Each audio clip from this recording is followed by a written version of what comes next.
I would like to talk to you about a few things. The first is about the human rights implications of debt. Whenever countries take on debt, we always ask ourselves why. Now, the purpose of financing is to take a huge amount of money collectively together so that we can use it to improve the lives of people. So raising living standards is the purpose of collective investments, whether it is tax, whether it is debt, whether it is any other kind of finance, both in goods and in services. And so debt must always be taken on with a clear understanding of the effect it is going to have on the living standards of the people that it's going to be used to help. And if it doesn't help the living standards of these people, then we have not taken the debt on for the right purpose. And so human rights is about raising living standards as well. It's one way of raising living standards. And it's a good way. It has an interesting set of principles, and it's very granular on the different rights within the rights framework, on what you can help and how you can help. And so debt, when it's taken on, because it's an investment, it has to be invested into those particular rights so that we can see the implications. If you're going to build a road network or a rail network, then it's the right to movement, freedom of association. If you're going to take on debt to build a hospital, then it is the right to health. So there are numerous ways you can take on debt, and that does tend to improve the lives of people. However, the biggest challenge facing the people working on issues of debt and human rights is the fact that debt actually attracts an interest rate. If you're going to use debt to build a road now, it's going to take 5, maybe 10, 15 years for that road network or the rail network to actually produce some kind of economic growth.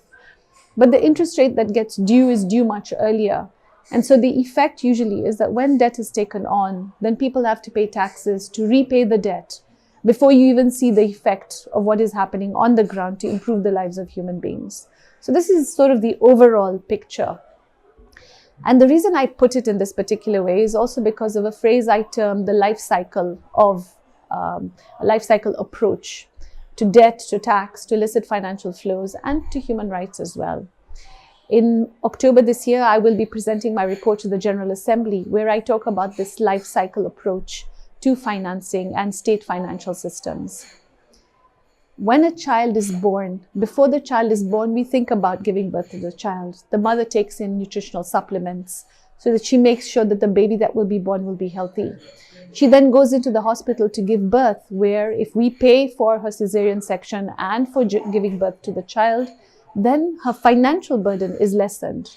The child that is born will receive vaccines, will grow, will receive food and nutrition, so that the child grows up healthy and then goes into school, where we have a financing system to support not only the schooling, but also the healthcare of the child and its nutritional needs.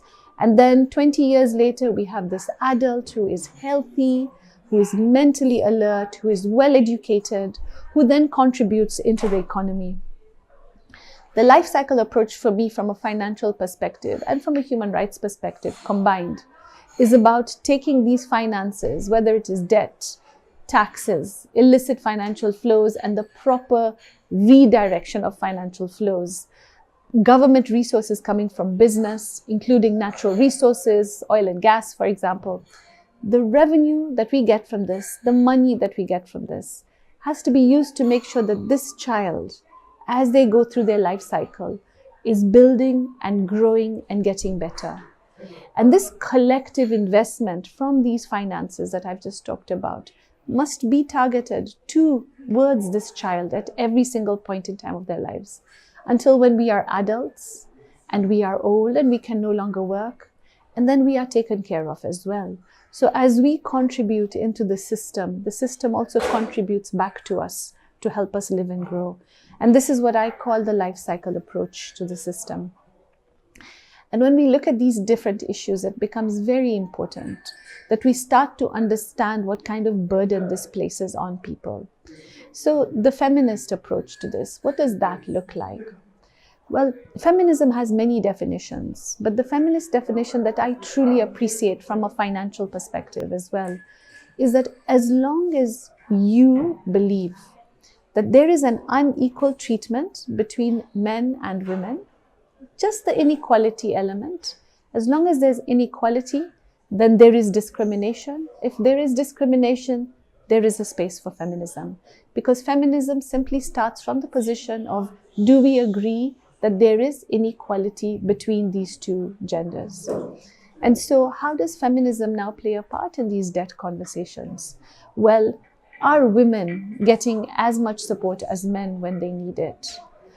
Are women contributing as much into the tax collection system as the men are?